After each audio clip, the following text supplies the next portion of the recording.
कहानी शुरू होते ही हमें फड़ी नाम के आदमी को दिखाया जाता है जो वह यह बता रहा था कि वह अपने टाउन के बच्चों को कैसे और कितनी बेरहमी से मारा करता था। और एक दिन ऐसा आया जो वहां के लोगों ने तंग में आकर फड़ी को जलाकर मार दिया। लेकिन इससे उसका खेल तो खत्म नहीं हुआ, बल्कि वह और ज्यादा खतरनाक बनकर वापस आ गया। और इस बार से तो वह बच्चों की नींद में आकर उन्हें मारा करता था। फड़ी उन बच्चों को डराता था और उन बच्चों के डर से ही वह जिया करता था। जितना ज्यादा बच्चे उससे डरते रहे, वह और ज्यादा उससे खतरनाक होता है, क्योंकि डर ही उसकी असली ताकत थी। उसकी दहशत लोगों में काफी तेजी से फैलती चली गई और वह ज्यादा से ज्यादा लोगों को मारता चला गया। लेकिन आखिरकार उस टाउन के लोगों ने किसी तरह से फड़ी से जान छुड़वाने का रास्ता ढूंढ ही लिया। उन्होंने यह सोचना शुरू कर दिया कि फड़ी अब है ही नहीं, यानी उन्होंने अब फड़ी के होने से इनकार कर दिया। वे सभी फड़ी से डरना छोड़ दिए और वह फड़ी को भूलने में कामयाब हो गए।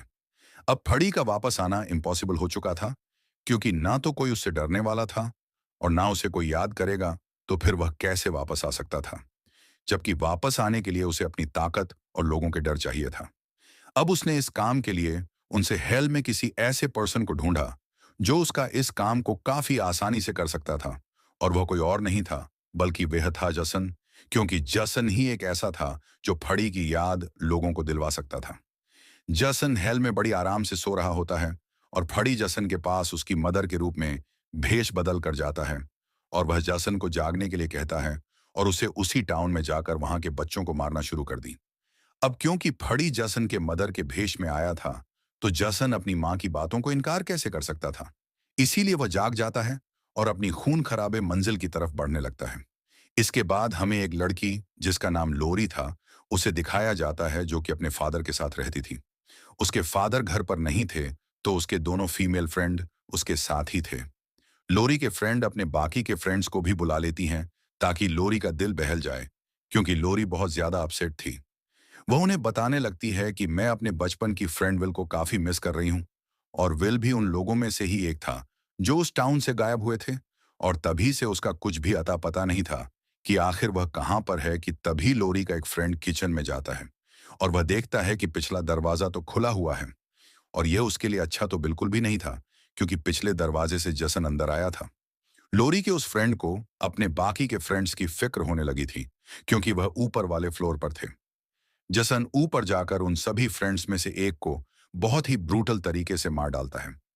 वहीं पर एक फ्रेंड वॉशरूम में थी कि तभी वह देखती है कि पूरा वॉशरूम खून से भरा हुआ है। वह बाहर आकर जैसे ही देखती है, तब उसे पता चलता है कि उसका फ्रेंड बहुत ही बुरी तरीके से मर चुका है। उसका मर्डर किसने किया था यह तो उन्हें पता नहीं चल पाता, क्योंकि जसन उस वक्त वहां से जा चुका था। ये जानने के बाद सभी लोग पैनिक करते हुए घर से बाहर आ जाते हैं कि तभी वहां से एक डिपटी भी गुजर रहा होता है और इतनी ही देर में पुलिस भी वहां पर पहुंच जाती है।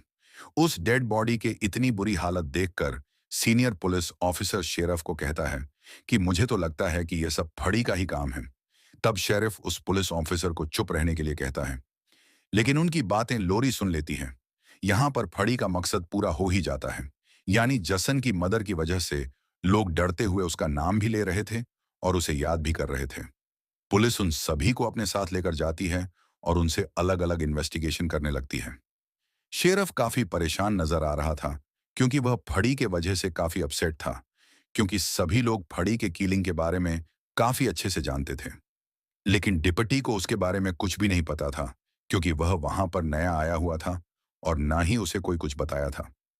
लोरी पुलिस वालों के बिहेवियर से काफी परेशान नजर दिखाई दे रही थी, इसीलिए वह वहीं पर सो जाती है कि तभी उसे अपने सपनों में फड़ी नजर आने लगता है, जो कि अब वापस आ चुका था।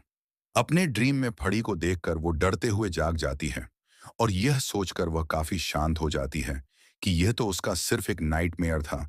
लेकिन उसे कहाँ पता था कि उसका नाइटमेयर ही सच होने वाला है।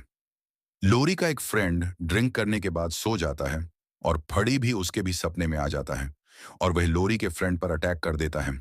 लेकिन उसे किसी भी तरह का चोट नहीं पहुंचा पाता, क्योंकि फड़ी वापस तो आ चुका था, लेकिन वह अभी इतना पावरफुल नहीं हुआ था कि वह किसी को मार सके। फ्रेडी अपने आप को दोबारा से पावरफुल होने के लिए वेट कर रहा था, क्योंकि इस काम को जसन पहले से ही आसान बना रहा था।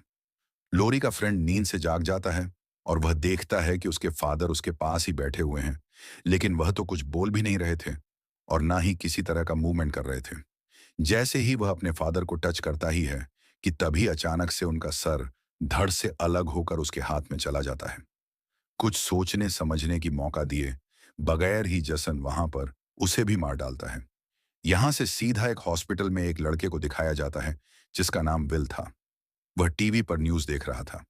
पता चलता है कि उस समय टीवी पर लोरी के घर की ही न्यूज चल रही थी और यह वही विल होता है जो लोरी के बचपन का फ्रेंड था जो उस टाउन से गायब हो चुका था।